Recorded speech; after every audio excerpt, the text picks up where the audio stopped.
Greetings everyone. Welcome to the new Straits Times Industry Dialogue. Now today we've got an interesting topic that we'll be discussing with an equally interesting lineup of guests that I am pleased to have with me here today. The title of today's dialogue is The Business of Motorsports, Racing Towards the Future. And allow me to please introduce my esteemed line of panelists. On my left, we have Dato' Ian Loh, the chairman of Shell Malaysia.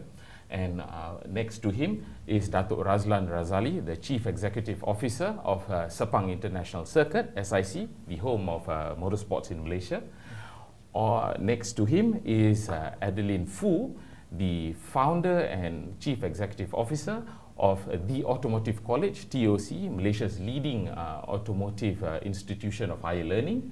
And lastly, but not least, a man that needs no introduction, Alex Yong, Malaysia and Southeast Asia's only Formula One driver and record three-time Audi R8 LMS winner.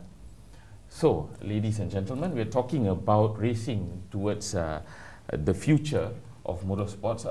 Dato' Razlan, if I may, Malaysia, SIC being the home of motorsports, what can we, the Malaysians and motorsports enthusiasts from across the region, look forward to in terms of exciting new events that Sepang will be holding in terms of promoting and motorsports to a wider audience? Well, as everybody knows that we hosted our last Formula One after 19 years this year. Yes.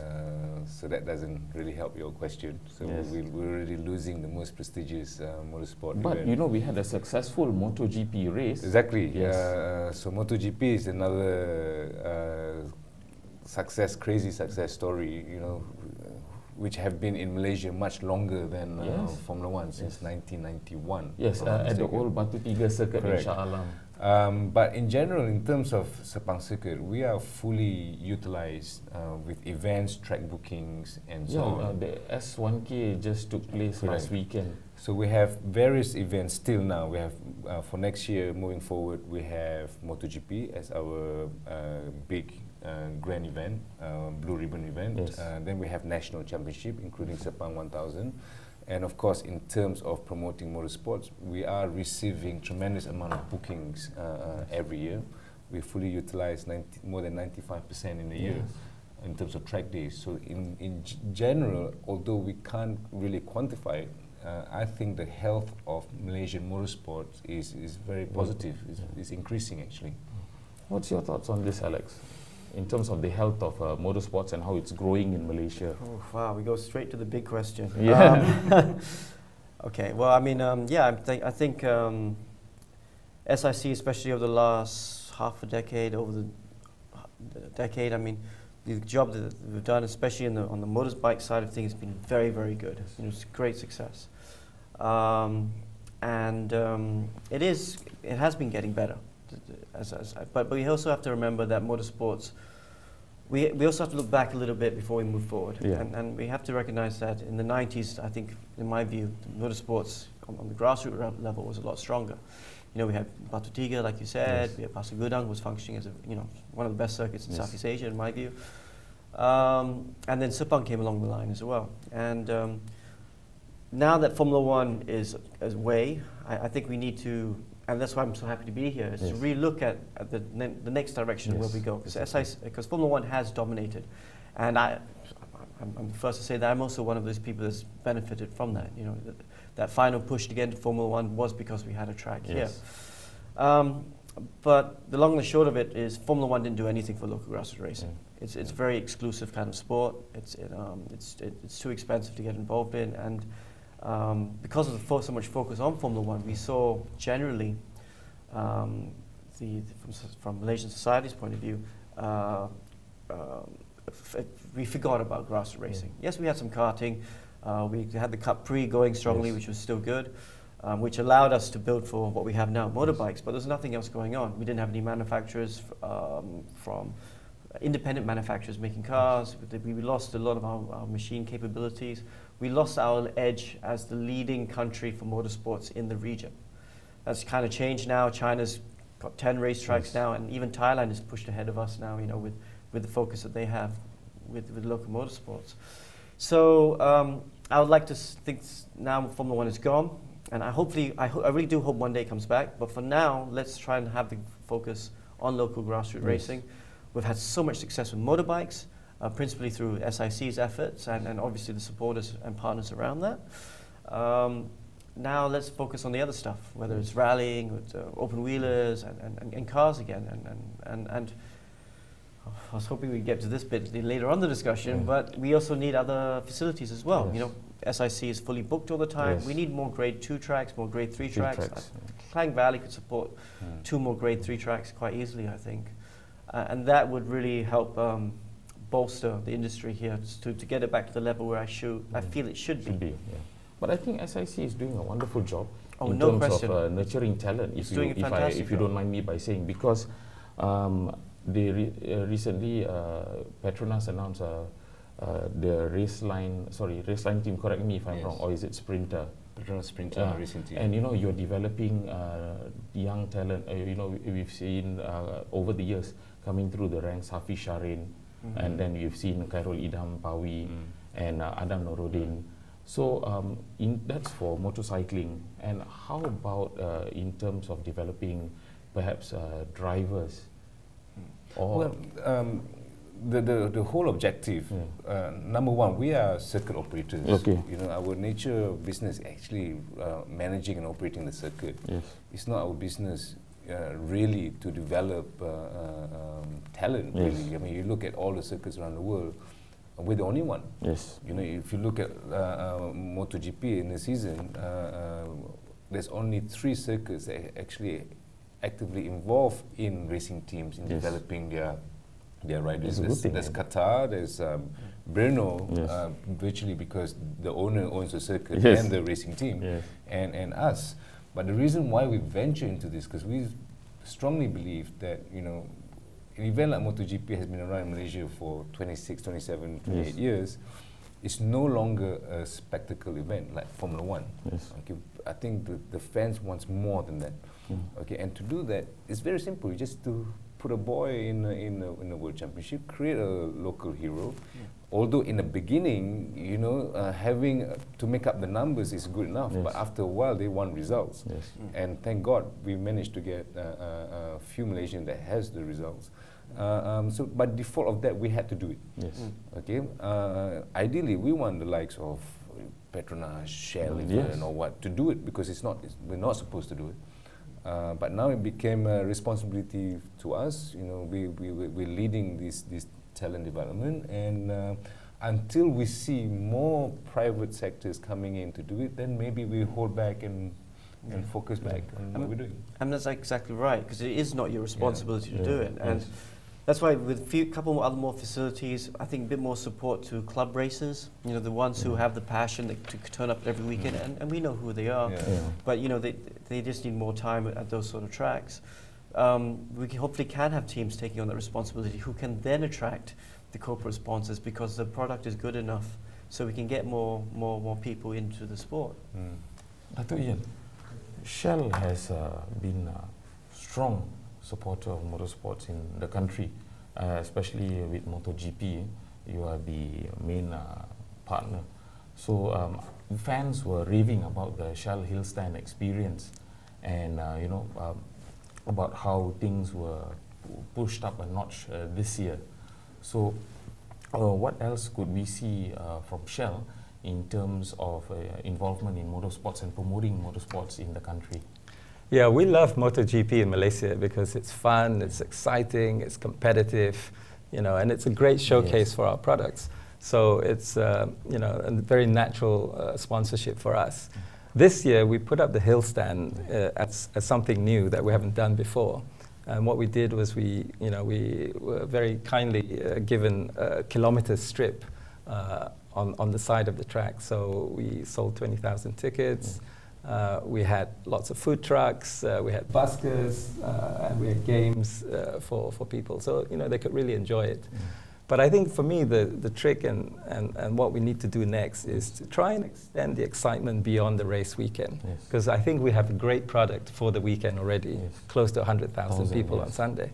Now, how do we then extend this and get people excited about it through the year?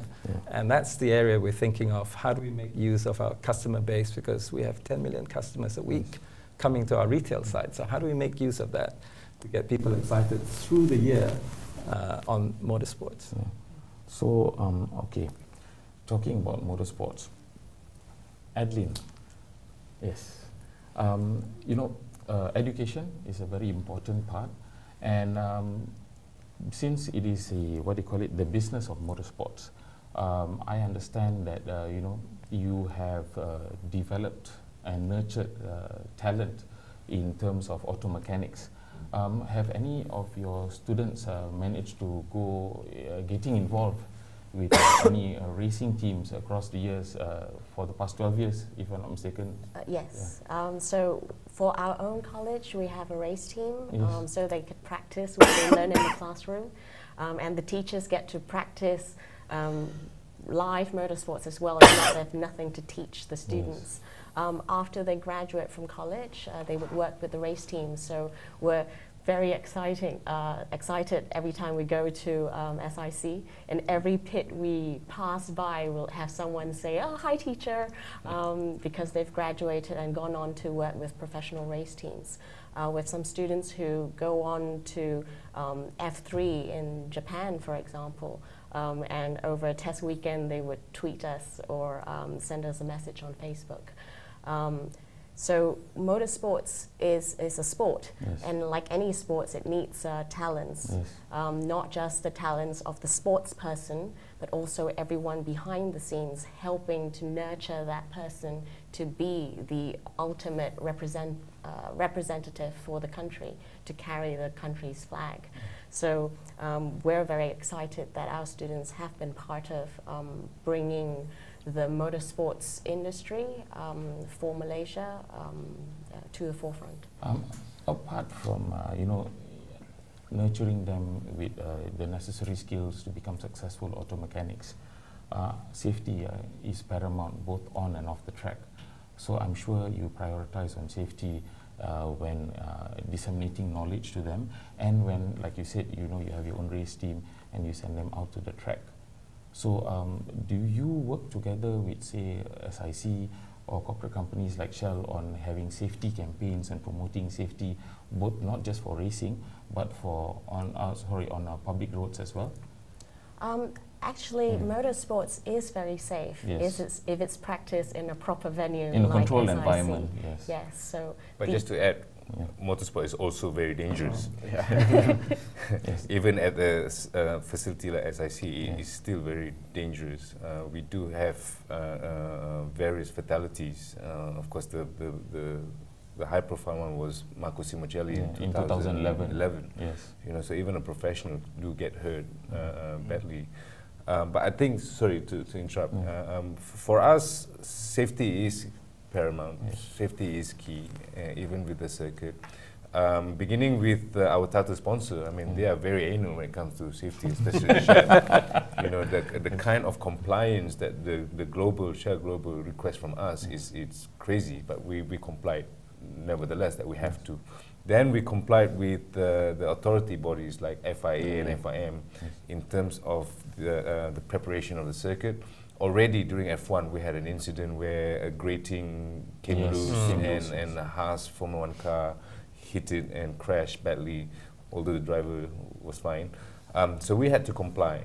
And we followed these standards across to our national championship even. You know, so we provide all the medical personnel that's required, etc. You know, so we are very, very focused on safety, because again, besides we do have fatalities at the circuit. You know, what else if you go outside the circuit at a temporary racetrack and all that, then the danger is much more open. Yeah. I mean, definitely right. I mean, because it's all relative, isn't it? Because motorsports is a lot safer than it used to be decades ago. And of course, compared to racing on the road, it's thousands of times safer. But we always have to essentially remember that it is But it's also a great platform to enhance the safety of just basic road transport. I mean, take the track, for example, at SIC. Right? That track is shell bitumen, and we did a lot of R&D to make sure that the traction that surface gives you is very good, and that then helps us build better and safer roads for other people. The safety equipment that gets developed for racing finds its way into normal road bikes or even the protective gear that they wear. So I think motorsports, yes, it's a dangerous sport, but it can be run safely. And because of the focus on safety, I think it's also a great learning for fans of motorsport to take away from the sport that, hey, you can be safe and you should protect yourself and you should make sure your equipment is operating in the right way, you do the right checks before you go on the road. So we believe that there is no inconsistency between our passion for safety and sponsoring motorsports, because we believe that one actually enhances the other. And safety is an attitude, isn't it? It's not a skill that you learn. And it's not a campaign that you do over a weekend. It's about having that attitude. And any job is 20% skill, 80% attitude. So if you have that attitude to ensure that it's safe for not just you yourself, but everyone around you, then it'll be all right. And that's a very interesting point, because like you said, you have one of your mechanics in F3 teams in Japan and stuff, because that is basically, other than the top level, but I mean, I'm talking on the lower levels, that's the only way you can improve, because you can teach them the safety things in a classroom, but you only really learn properly through apprenticeship. And you have to have access to apprenticeship with good teams, because there are thousands of race teams around the world, but you need to try and expose our boys or our engineers, or drivers, or girls, sorry, of course girls as well. And it's good to see we're having it's an increasing curve with more female participation. But we need to have that apprenticeship with the right teams, and it needs to come down to the teams at the grassroots level as well, which is something perhaps we have struggled to have in the past, and I think the more encouragement of that should benefit the industry as a whole. On campaigns, I mean, we do safety campaigns, and we try and start them really young, because because it is an attitude. It's something that you want to inculcate in kids quite young. So we tend to go to schools, and sort of at the age when they're about to get their driver's or rider's license, and we try and educate them. So we have a program called Shell Selamat Sampai, where we take them through the basics on safety, how to not just ride safely, but in terms of how to stay safe. And this year we took the graduating class from Bintulu, 100 of them, to the track. So they had great time at the Shell Hill stand during the MotoGP as a reward for graduating from a safety course that we ran for them. Adeline, going back to what Dato' Ian said earlier, about technological advancements in safety. Like for example, now they've got airbag suits for motorcycle riders. Although it's costly, but it does lower the risk of harmful or fatal injuries in the event of a mishap or accident. Could we know if your institution of higher learning is perhaps exploring the possibility of developing safety equipment through teaching and bringing about new generation of mechanics and engineers? The important thing for us to teach our students is to ensure that they're not a hazard to anyone else. So as far as technology is concerned, yes, we rely very heavily on the industry partners to contribute what they would like their future manpower to have. So this relationship between the industry and education institutions is key to be as close as possible. We don't create we really depend on the industry to share what they expect from the manpower that they would eventually hire from us. And yes, we do go around the world to get as much technology as we can to bring to Malaysia to teach the Malaysian kids, and also the international students who come to us. But the relationship with the industry to input is important.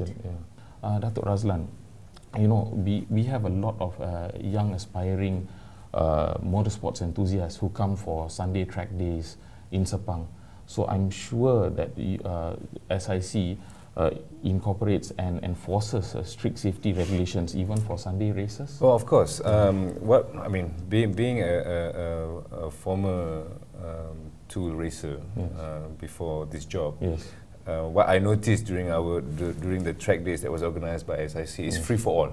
Yeah. Okay, meaning that you have 200-300 motorcyclists that comes to the track and they just ride, regardless of experience. And we see a lot of crashes every few minutes. So people like us it's not an enjoyable track session. So what we have done when I came in, that we have restructured it in a way that we format it in a way that it's based on categories, limit the numbers, so that you can enjoy the track days to the maximum. And moving forward, we are building a driving experience facility for safety, for advanced and safety driving. Basically, it's offside the track, near the go-kart track. It's a driving facility, driving experience facility, defensive driving, that simulates all kind of driving conditions and situations, of course. And situations, correct, rain, slippery, and whatnot. And it's something that we emulate what's existing in other countries, and that is our way of promoting safety. Learning from my own personal experience, where my daughter had her first driving license, and I was sitting next to her, and we were in an emergency situation, and she panicked, I panicked, and I, as far as I know, they don't learn these things in getting their license.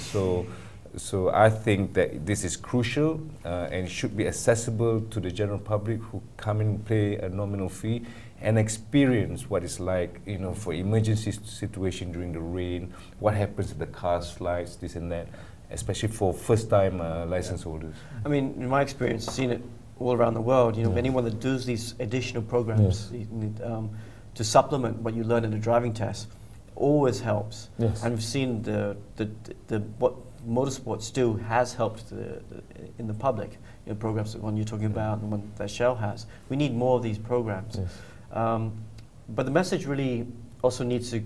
It's not down to the operator to have a specific public announcement message, and it is quite tricky, because what you're talking about when you talk about safety, I think you're alluding to what's happened on the roads, because the roads is the worst. It's one of the biggest problems we have here in Malaysia, is the deaths on the roads, and again, trying to get those attitudes changed, because you see it in motorsports, the locals are understanding the attitudes about how to repair and look after their vehicles better, but you don't see it on the roads.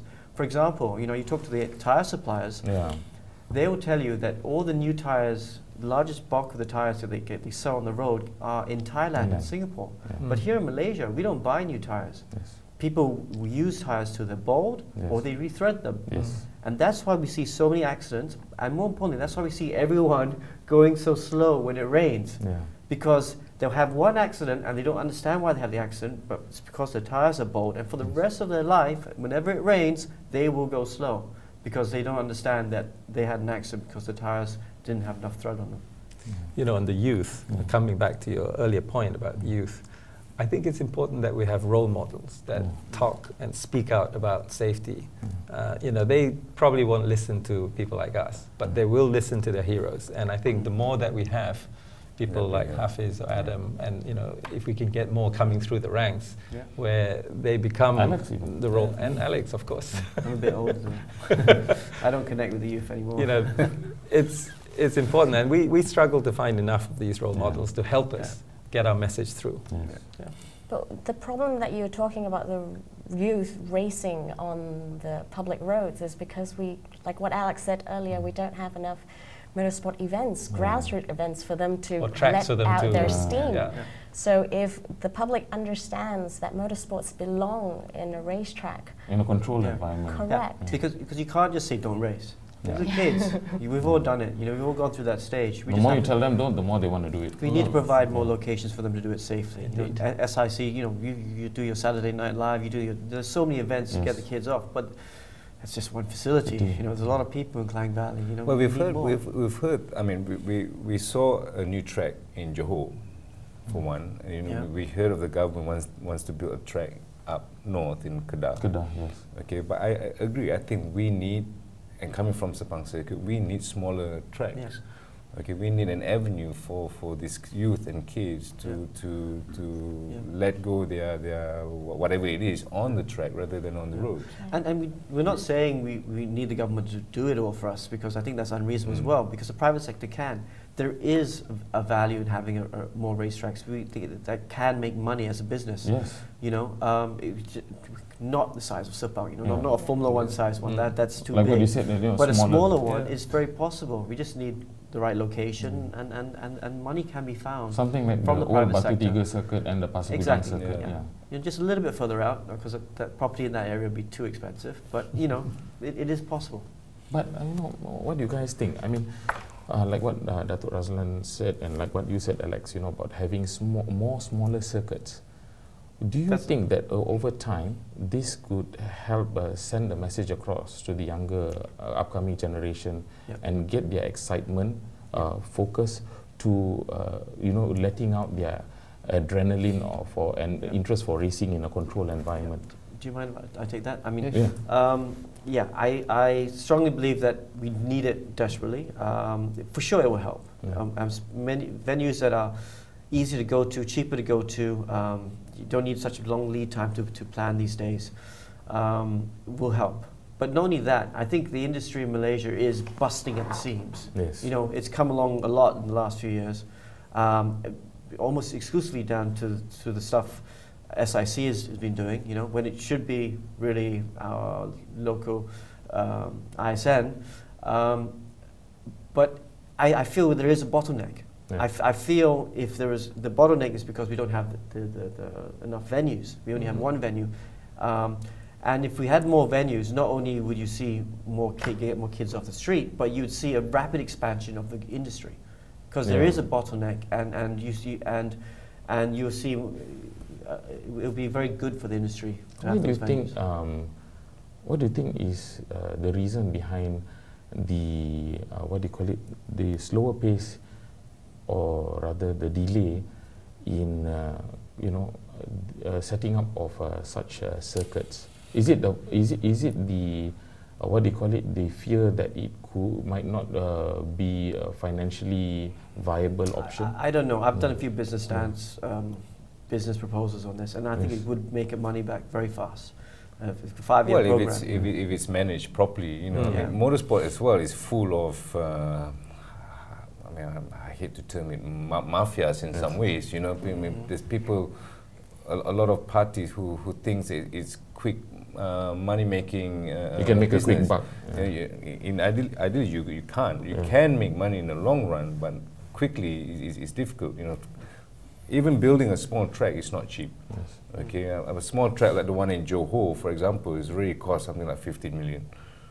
Okay, and the one that was estimated in Kedah, in Sungai Petani, the last time I checked, we provided a proposal, was something like in the region of 15-20 million. So these tracks are still at the proposal phase? I know the one in Johor is, again, then it's administration problem. You know, you give it to someone who don't understand motorsport, then they build it the wrong way, and it's a waste of money. You know, so that's what happened. We saw in Johor when I went. You know, there's a lot of fault. It cannot be run safely.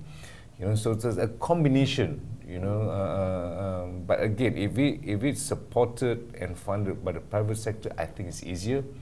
But if it becomes like a public service kind of thing, it takes longer, and it takes, you know, few parties to actually make it work. Then it slows everything down, and at the end of the day, it's not built properly. become a waste of money.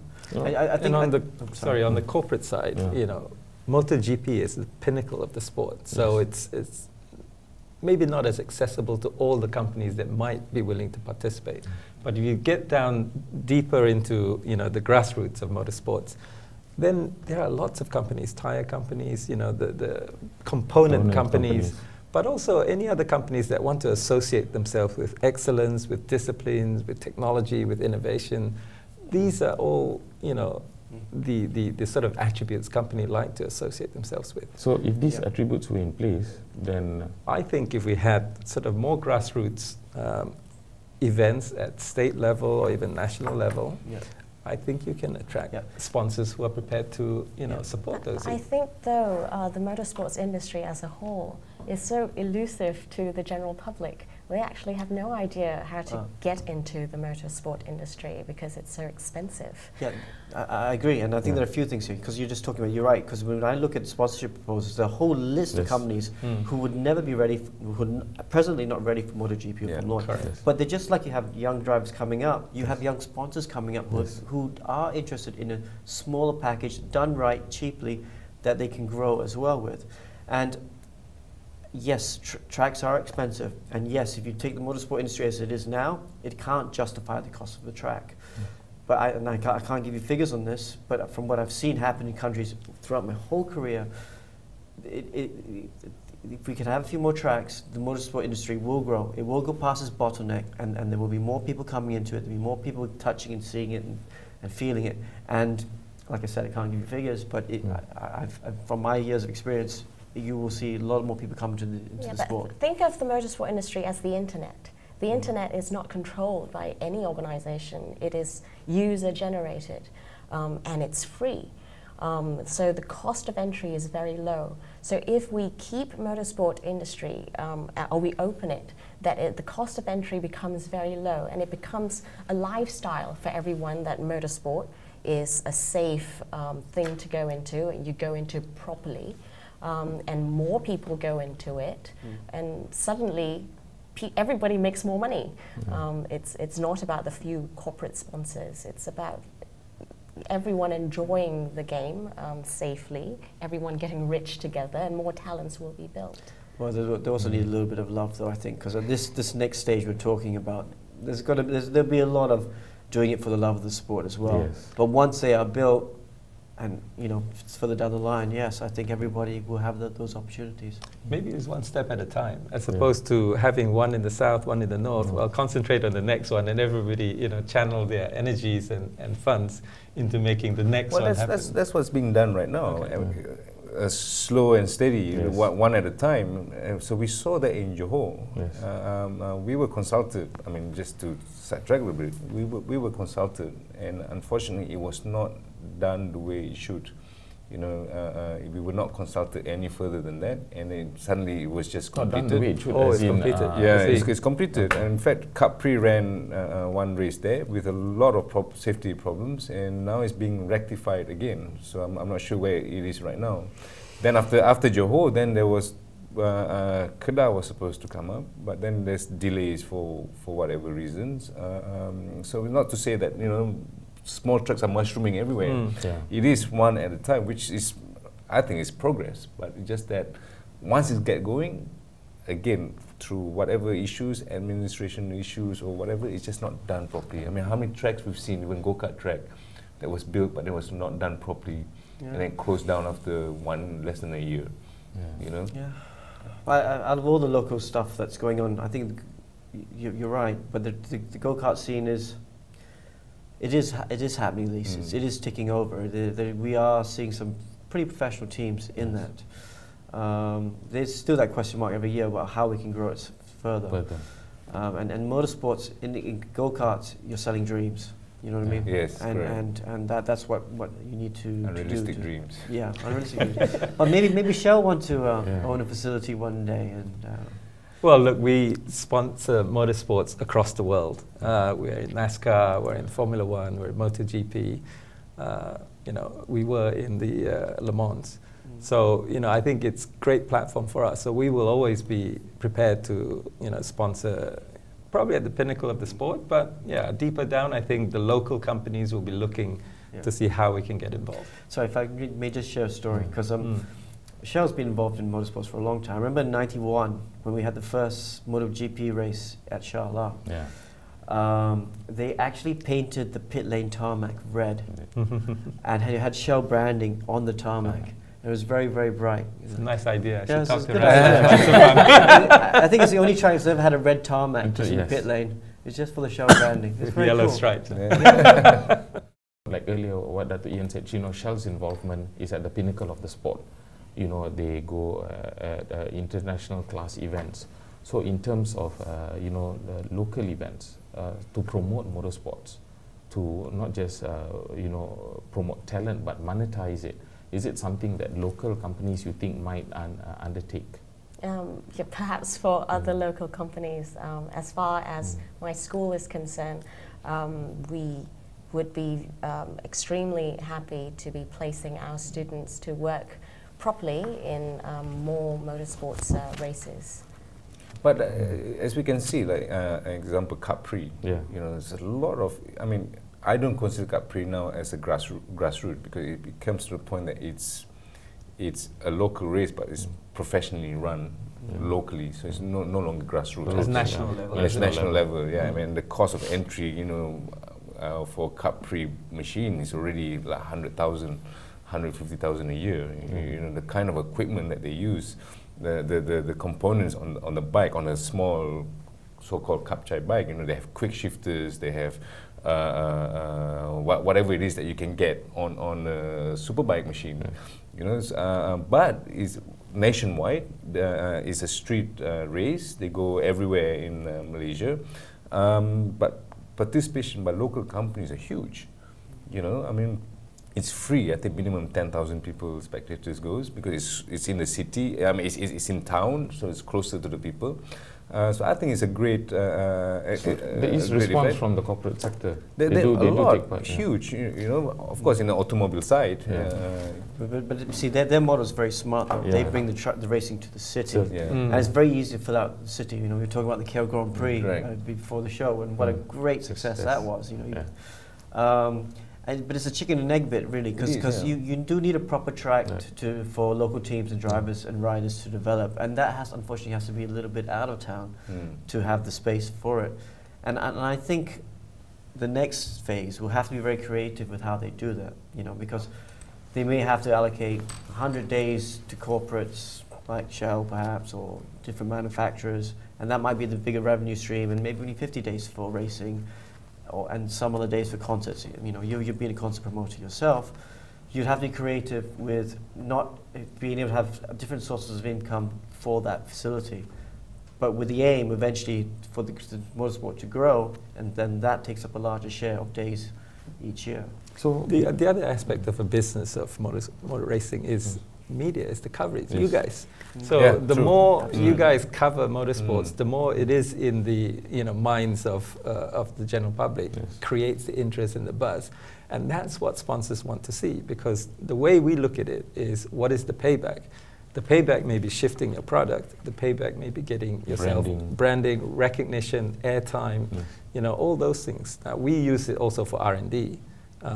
So not every company will do that, but the way they look at it largely is through the branding and the positioning, and a lot of that is driven by media.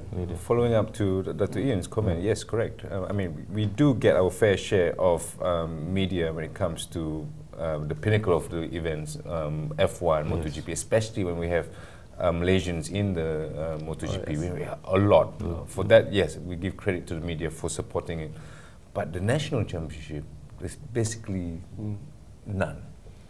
Okay, so that's where what you guys are saying is the media are not doing enough to promote and increase the profile of local events. And that's important. I mean, not just motorsport. You look at the back pages of any publication. You see a lot about EPL. English football league, a lot of World Cup qualifiers. And then bits and pieces of our national event. I do agree with you. Media coverage on local events is somewhat minimal, and we need to increase it if the profile is going to increase. if sponsors are going to come on board, if corporate companies are going to support such events, then yes, you need a wider media coverage. The whole ecosystem needs to be there. Yeah. So, you know, We'll get there. what we're getting at now is the public is interested not just as spectators but as participants. You know, we've got corporate companies, like you said, Dato', who come on board and, you know, sponsor the teams in terms of branding for lubricants or tires. So does motorsports have a future in Malaysia? Because like you said just now, through karting it was selling dreams. Through participation, I believe is healthy. Okay, through participation for four wheels, and we saw an increase. Okay, for bikes it's always been there. Yes. You know, for cars it's up and down and depends on the categories. You know, we've lost our GT3 category. The high end is more expensive, etc. But the lower class, the 1.6cc categories like the S1K, we saw 37 entries this year compared to 30 last year. So I think it's generally healthy. The problem we have when it comes to even national championship and events like S1K is to attract the spectators to come. Each team have to work hard to get sponsors, but to come for local companies to come and really participate, you know, like Dr. Ian says, what's the ROI? Yeah. You know, Return of investment. you know, there's no spectators. You know, there's no TV. You know, so for us that's the challenge. We are so far away from cities. It's not enough for them to even come and watch national championship compared to MotoGP and Formula One. So we struggle in that end. I think there's a problem with Asia-wide, which I'm seeing. I see it in every track around Asia especially. You know, we don't have the culture of going to races. Yes. Japan is not so bad. Yeah. But I do see changes, you know, like in China and Thailand and Malaysia. It's always a struggle. So the local series would get their ROI from great TV production on YouTube or Facebook or on the channels, and that they would get the ROI. But it would be better to get the crowds there. But I do see it changing now in China. I do see some more crowds starting to turn up, and I'm hoping, you know, the great success story we have in MotoGP, that it will also start to change here for local races. That's what I hope. I think it will. So you believe there is a future? I definitely do. I think now that Formula One is gone, I would like to see perhaps a blueprint, and maybe some of that direction focus to help bump start it. Because we had a self-sustaining motorsport industry that was completely self-sustained in the 90s. Didn't need any help. Do you think that it's coming along very nicely? Sorry if you don't mind. Sorry. It's coming along very nicely, and we can get there. It just needs a little bit of a bump start now. Formula One is gone for now. Let's give it a little bit of a bump start. Do you think you know, personalities like you could give it a push to a certain degree? I mean, I've been trying to push my whole career, whether it's not for me but for other stuff. You know, I've owned race teams.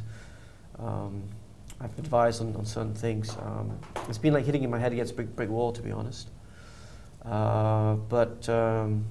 Yeah, you know, well, if I can hopefully share, it can change. sorry, Alex, if I can share with you, you know, with us no longer hosting Formula One, the government did make a commitment that there will be some fund for motorsport development for Malaysia. There are funds that we could tap on to look into other events besides Formula One, cheaper events that can bring some kind of benefit to the country, to Malaysian motorsport. They've made a commitment to support. In fact, there's already budget allocated for budget 2018. But like Alex was saying, we need to have a blueprint, we need to have a plan.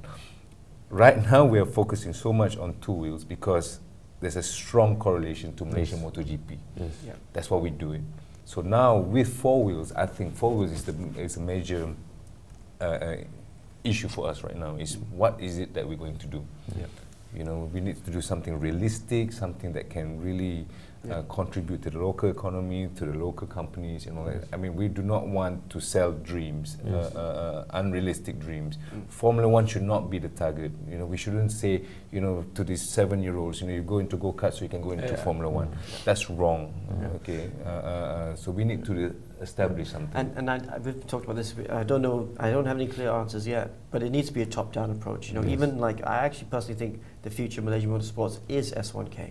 Those sort of cars. Yes. It's not Formula One. It's not really WEC. It's not even GT3. That the stuff I drive, because those are still outpriced too much for us. We need. So, but we still need to focus on that, because that's where the professionalism is. That's where the excellence is. We need to have our mechanics, our drivers in that, but in this region, and supporting the region. But also, we need to be able to give these guys who are doing S1K, who is much more accessible. We need to help push them, and they've got some good teams that are getting up in standard all the time, and drivers are coming up in standard all the time. We need to push these guys to help them grow, so that eventually they can meet in the middle somewhere. And we need to figure it out. It's not anyone else coming here and telling us what to do. We have the people here to figure it out. And you know, like the discussion we were having earlier before the program about, you know, possible technical partnerships to, well, put dreams aside, reality, TOC. Like I told you, I pass by daily. I see your students' cars parked outside. Most their cars and bikes are heavily modified. You can see, you know, the interest is there.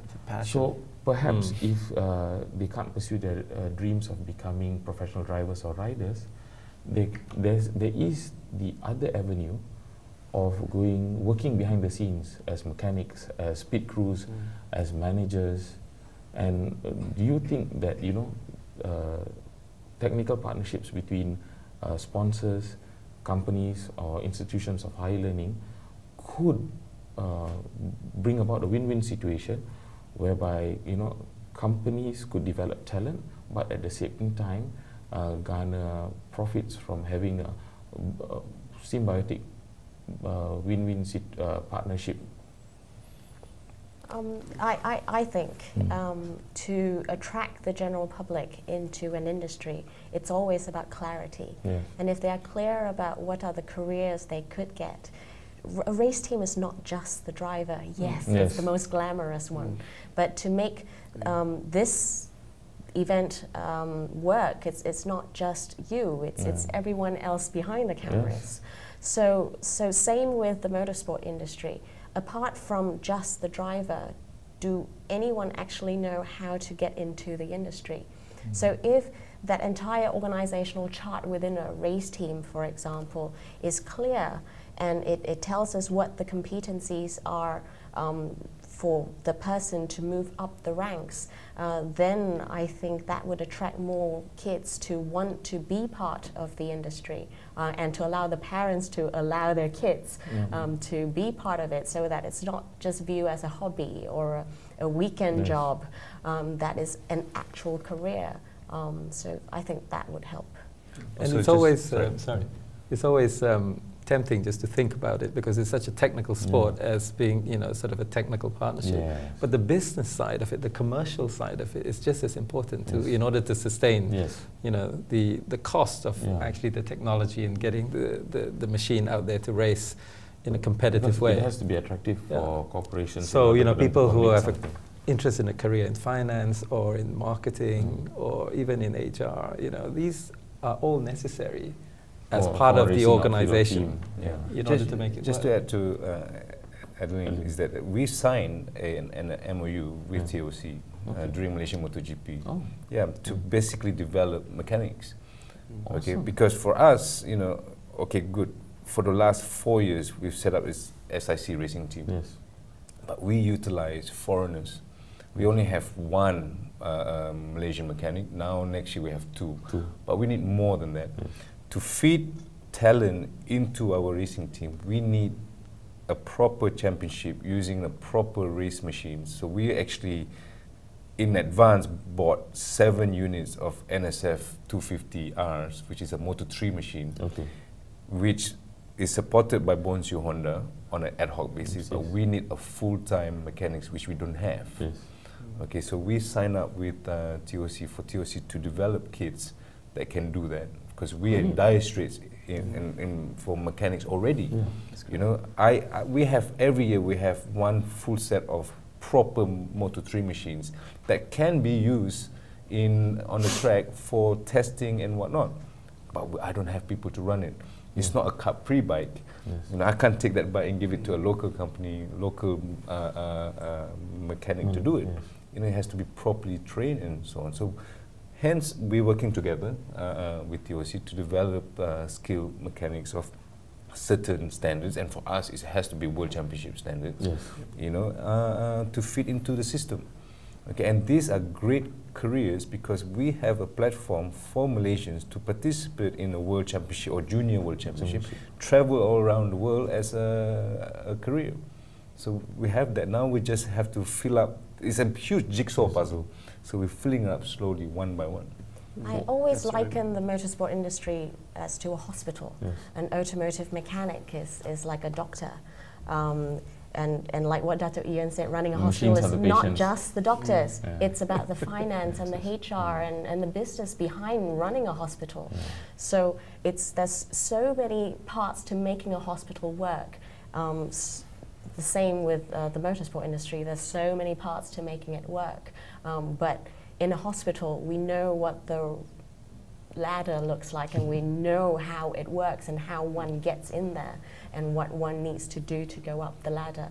So I think what we all need to do now is to create a structure, a proper structure for the motorsport industry, so everyone's clear how to make the hospital bigger and better. Yeah, because what do you call it? Alex, you've been racing for years. You've been to various tracks, and you know you've come across various pit crews. I'm sure Malaysians are few and far between.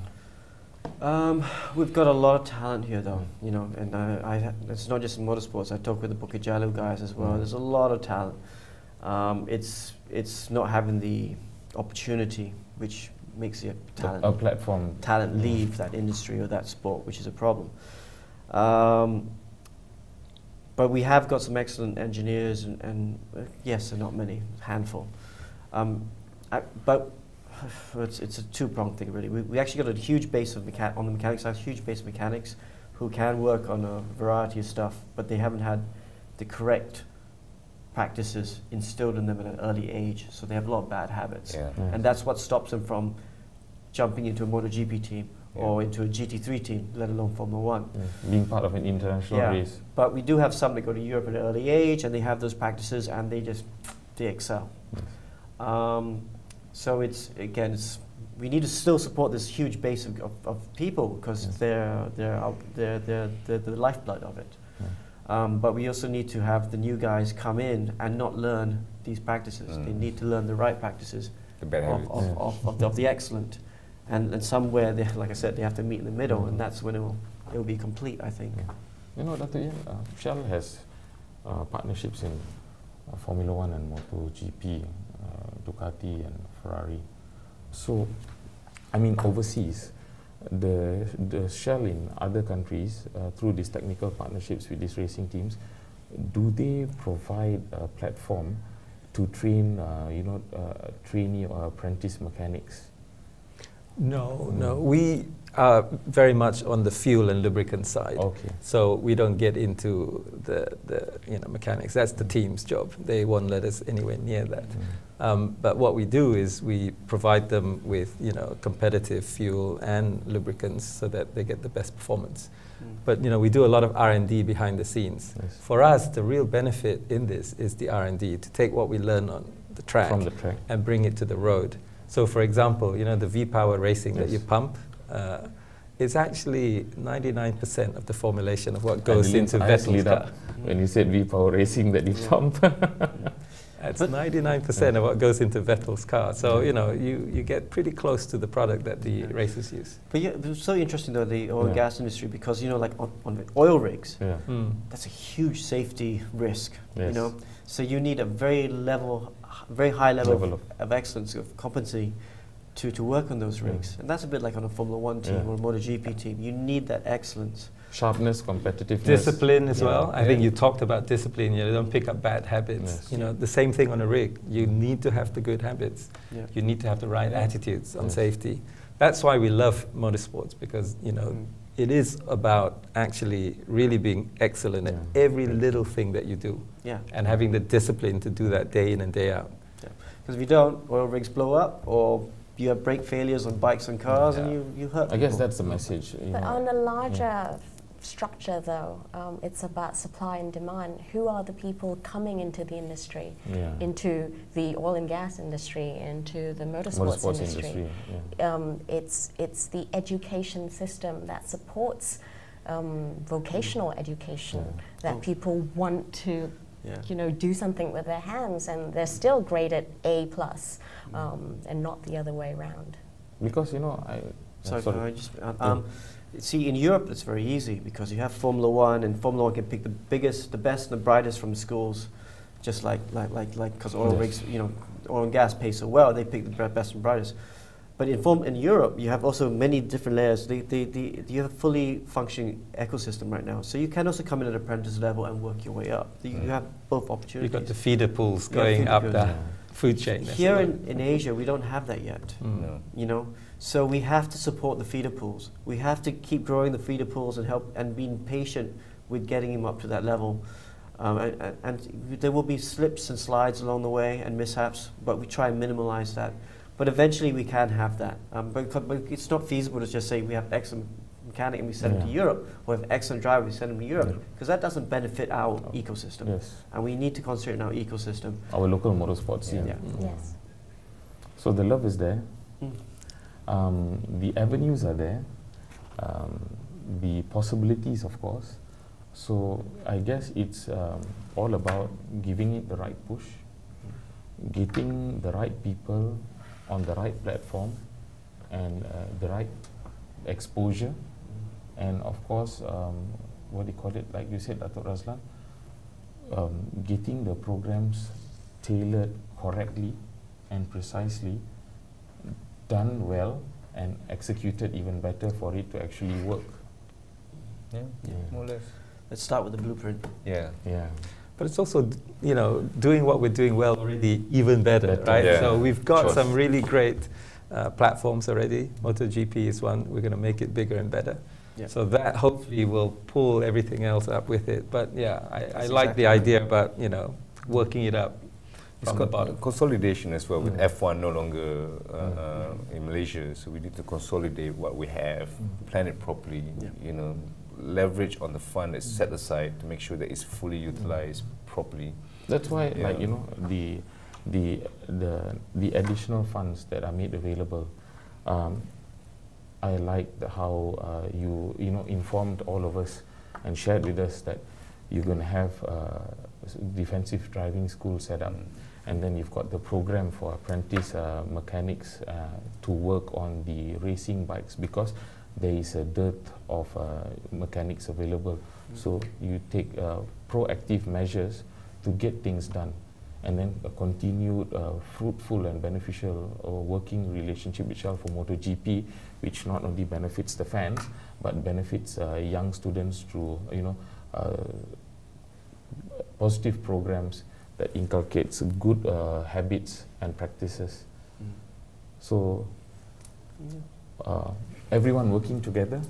Lots of stuff to ponder. And we need more forums like this. And on forums like this, having a discussion, but also being on the same wavelength, I suppose, knowing each and other's plans and needs and necessities as well. And, you know, like you said, return of investments are important, because nobody goes into a business, you know, for charitable purposes. Exactly.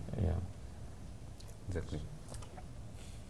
So, ladies and gentlemen, and there you have it, a lengthy and all-encompassing opinions and thoughts on motorsports in Malaysia, from safety to grassroots developments to talent to the involvement and push from not just the authority but from the private sector as well, so that motorsports can not only gain a stronger foothold, but continue to thrive and benefit not just the fans, but those with dreams and aspirations to become what they want to become and help motorsports prosper even further in the country.